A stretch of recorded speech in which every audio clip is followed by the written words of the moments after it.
মাননীয় মুখ্যমন্ত্রীকে এই প্রশ্নের উত্তর দেবেন, ওনার কাউন্সিলরের ধমকিতে চাপের জন্য যে বিএলও আত্মহত্যা করেছে তার জন্য কি উনি এফআইআর করিয়েছেন এখনো পর্যন্ত? ওনার জন্য কত চাকরি প্রার্থী আত্মহত্যা করতে বাধ্য হয়েছেন বিগত 15 বছরে? মুখ্যমন্ত্রী তাদের জন্য কি তার নিজের বিরুদ্ধে এফআইআর করার জন্য কি কোনো নির্দেশ দিয়েছেন? উনি যে প্রশাসনকে দলদাসে পরিণত করেছেন, চুরিকে ধর্ম বানিয়ে ফেলেছেন এবং কয়লা পাচার থেকে শুরু করে ওনার পরিবারের লোক কালীঘাটের অর্ধেক জমি কিনে নিয়েছেন, তার জন্য কি ওনার পরিবারের লোকেদের বিরুদ্ধে এফআইআর করার মতো দুঃসাহস মমতা বন্দ্যোপাধ্যায় বা সততা দেখাতে পেরেছেন কি? ওনার মুখ দিয়ে এই সমস্ত কথা মানায় না। যিনি বিষ্ণু মাতা শব্দ ব্যবহার করেন তিনি অন্যের ক্লাম্বেল নিয়ে কথা বলছেন। এরকম নির্লজ্জ বেহায়া রাজনীতিবিদ, মুখ্যমন্ত্রী তো ছেড়ে দিন, এতটা নির্লজ্জ নিচু স্তরের রাজনীতিবিদ ভারতবর্ষ কোনো আগে দেখেনি। সুকান্তদা, ধন্যবাদ। একদিকে মমতা বন্দ্যোপাধ্যায় তিনি প্রশ্ন তুলছেন নির্বাচন কমিশনের বিরুদ্ধে কেন মামলা হবে না, আর অন্যদিকে বিরোধী দলনেতা শুভেন্দু অধিকারী তিনি বলছেন সংবিধান 324 থেকে 329 পর্যন্ত যে ধারা রয়েছে তাতে নির্বাচন কমিশনকে অগাধ ক্ষমতা দিয়েছে, তা সত্ত্বেও নির্বাচন কমিশন এত দুর্বল কেন, এত নরম কেন? এই এসআইআর ইস্যুতেই এবার সুপ্রিম কোর্টে যাওয়ার হুঁশিয়ারি দিয়েছেন শুভেন্দু অধিকারী। ইলেকশন কমিশনকে তো আর্টিকেল 3 to 4-এ বাবা সাহেব আম্বেদকর পুরো পাওয়ার দিয়ে গেছে। ইলেকশন কমিশনও কেন এত সফট লাইন নিচ্ছে? চিঠিতে কিছু হবে না, অ্যাকশন নিন, অ্যাকশন নিন, নইলে আমরা ভোটাররা এবারে সুপ্রিম কোর্টে যাব।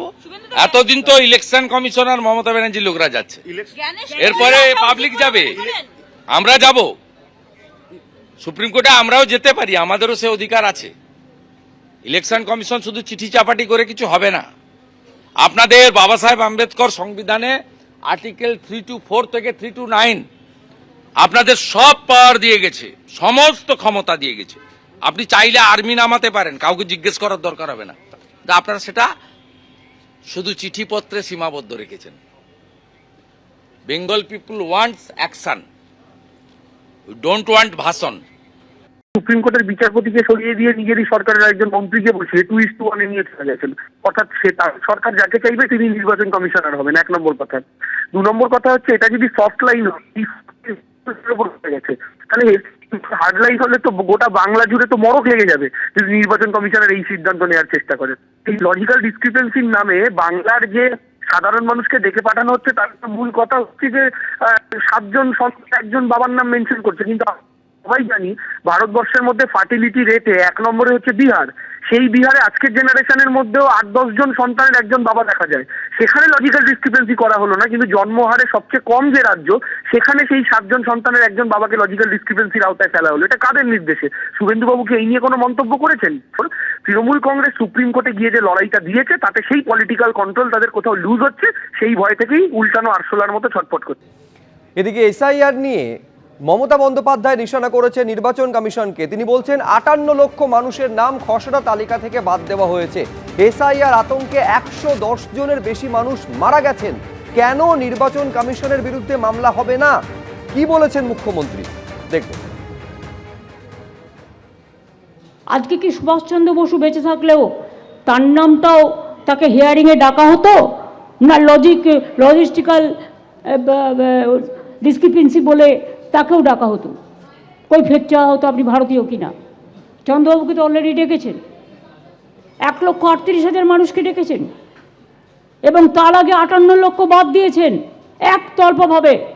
মোট সংখ্যাটা প্রায় 2 কোটি। মনে রাখবেন, 7 কোটি মানুষের মধ্যে যদি 2 কোটি বাদ চলে যায়, কত মানুষ অধিকার হারায়। নির্বাচনের সময় টেলিপম্পটারে 2টো বাংলা ওয়ার্ড লিখে নিয়ে এসে, কখনো বঙ্কিমদা, কখনো রবীন্দ্রনাথ ঠাকুর জন্মেছে শান্তিনিকেতনে, কখনো ইধার উধার জানি না,